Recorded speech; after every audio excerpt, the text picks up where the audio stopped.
You might have heard of monkeypox, Ebola, polio, or of course, the coronavirus. These are just some of the infectious diseases that have emerged or re-emerged in recent years, causing outbreaks and pandemics around the world. Are there more outbreaks now than usual? And if so, why?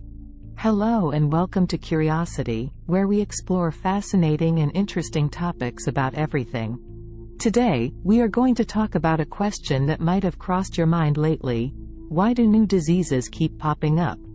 To answer these questions, we need to understand how diseases originate and spread. Most infectious diseases that we consider new already exist in animals. Some animals don't get sick from them but host them in their bodies. For example, the HIV epidemic started when humans came into contact with chimpanzees. The virus spilled over from chimpanzees into humans and began spreading from human to human. But what makes these spillovers happen more frequently? And why do some old diseases come back after being eliminated or controlled? Well, there are several factors that help explain why we're hearing so much about viral outbreaks. Let's look at them one by one. First, humans and animals have more close contact than ever before. As the human population grows and expands into new areas, we encroach into animal environments, such as forests and jungles. Research has shown that the highest risk place for new diseases to emerge is at the edge of forests and jungles. The animals that survive and thrive there, such as rats and bats, are also those most likely to carry infectious diseases that are dangerous to humans. For example, rats can carry diseases such as leptospirosis, plague, hantavirus, or rat bite fever. Bats can carry diseases such as rabies, Nipah virus, Marburg virus, or SARS-CoV-2, the virus that causes COVID-19.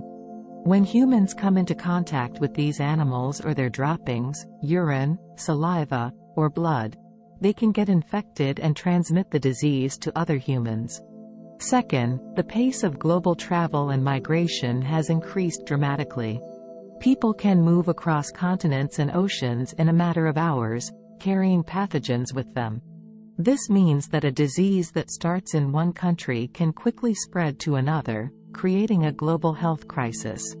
Think of how fast the coronavirus traveled from China to the rest of the world in 2020. Another example is monkeypox, a disease that causes fever and rash in humans and is similar to smallpox. Monkeypox is endemic in some parts of Africa, where it is transmitted by rodents or primates. In 2003, an outbreak of monkeypox occurred in the United States among people who had contact with pet prairie dogs that were infected by imported African rodents. Third, the worsening climate crisis is affecting the distribution and behavior of animals and insects that transmit diseases. For example, warmer temperatures and changing rainfall patterns can create favorable conditions for mosquitoes to breed and expand their range. Mosquitoes can carry diseases such as malaria, dengue fever, Zika virus, and West Nile virus. Climate change can also cause droughts, floods, fires, and storms that displace people and animals, increasing their exposure to new pathogens. For example, droughts can force people and animals to share scarce water sources, increasing the risk of waterborne diseases such as cholera or typhoid fever. Floods can contaminate drinking water supplies with fecal matter or chemicals, causing diarrhea or poisoning. Fires can destroy habitats and force animals to migrate to new areas, bringing them into contact with new hosts or vectors.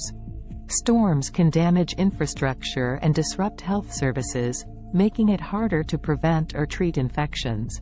Fourth, not enough routine vaccines for kids are being administered in some parts of the world.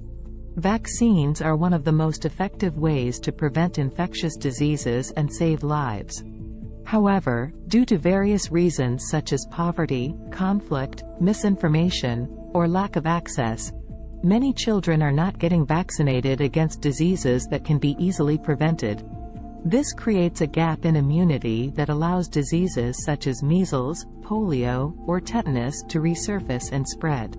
For example, measles is a highly contagious disease that causes fever, cough, rash, and sometimes serious complications such as pneumonia or brain damage. Measles can be prevented by a safe and effective vaccine that has been available for decades. However, in 2019, there were more than 140,000 deaths from measles worldwide, mostly among children under 5 years old. This was due to low vaccination coverage in some regions, especially in Africa and Asia. Fifth, antibiotic resistance is making some bacterial infections harder to treat. Antibiotics are drugs that kill or stop the growth of bacteria that cause infections. However, when antibiotics are overused or misused, some bacteria can develop resistance to them. This means that they can survive and multiply even when exposed to antibiotics. This makes infections more difficult to treat and increases the risk of complications and death. For example, tuberculosis is a bacterial disease that affects the lungs and other organs. It can be cured with a combination of antibiotics that have to be taken for several months. However, some strains of tuberculosis have become resistant to the most commonly used antibiotics, making them harder and more expensive to treat. In 2019, there were an estimated 465,000 cases of drug-resistant tuberculosis worldwide, accounting for about 3% of all new cases. These are some of the main reasons why we are facing more infectious diseases than ever before. But what can we do to prevent them? Well, there is no simple or easy solution, but there are some steps that we can take individually and collectively. First, we can reduce our impact on the environment by adopting more sustainable practices such as recycling, conserving water and energy, using public transportation or biking instead of driving, eating less meat and more plant-based foods, and supporting green initiatives and policies.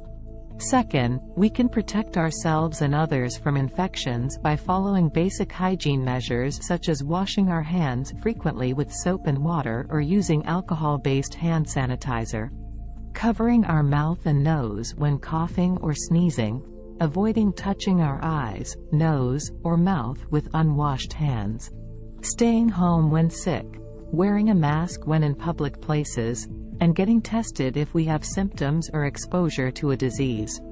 Third, we can get vaccinated against diseases that have vaccines available and encourage others to do the same. Vaccines not only protect us from getting sick but also prevent us from spreading the disease to others who might be more vulnerable. Vaccines are safe and effective, and they have saved millions of lives throughout history. Fourth, we can use antibiotics responsibly and only when prescribed by a doctor. We should not take antibiotics for viral infections such as colds or flu, or for conditions that can be treated with other methods. We should also not share or use leftover antibiotics, or stop taking them before completing the course. We should follow the instructions of our doctor and pharmacist on how to take antibiotics correctly. Fifth, we can stay informed and curious about the world around us. We can learn more about the causes and consequences of infectious diseases, and how we can prevent and respond to them. We can also support scientific research and innovation that can help us find new ways to fight diseases and improve our health. These are some of the actions that we can take to reduce the risk of new diseases popping up and affecting our lives. By working together, we can make a difference and create a healthier and safer world for ourselves and future generations. That's all for today's episode. Thank you for watching Curiosity. If you enjoyed this video, please like and subscribe for more content like this. And don't forget to share your thoughts and questions in the comments below. Until next time, stay curious.